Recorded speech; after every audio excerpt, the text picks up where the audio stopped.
Hi, I'm Scott Stein, and this is the HP EliteBook Folio 9470M. Now, we're in an interesting time for laptops because, especially with Windows 8, you've got a lot of these touch convertible jobbies all over the place.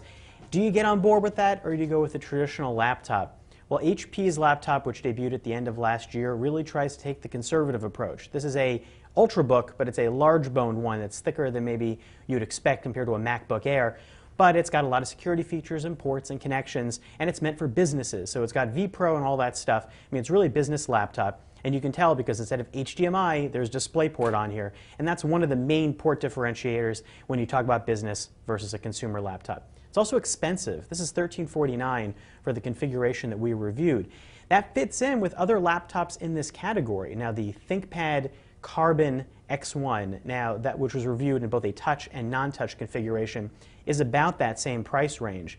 And maybe you think about something like the thinner 13-inch Retina display MacBook Pro that gets you up to an even higher level. A lot of the things that these have in common, that MacBook Pro has a full voltage processor, but these have Ultrabook level Core i5 and i7 CPUs, 4 gigs of RAM in this one, and 180 gigabyte SSD. You can also get a standard hard drive in this, or go the SSD route, which costs a little bit more.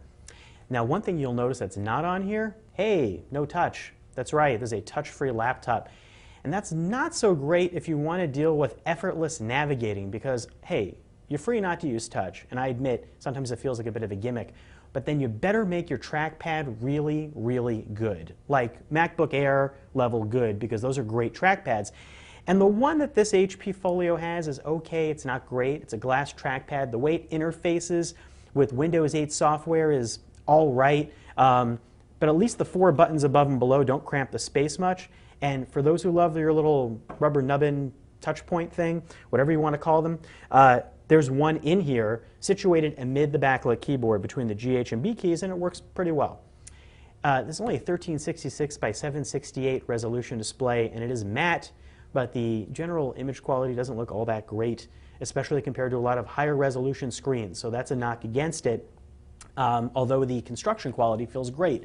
Lightweight, magnesium and aluminum, 3.6 pounds, which is kind of similar to that ThinkPad X1 Carbon, but you know, it feels a little thicker and larger than your average super thin, although probably weight-wise feels like it's right in that territory. So there you go, that's a mouthful. I mean, I reviewed the HP Folio 13 last year, and this is kind of like the bigger brother to that.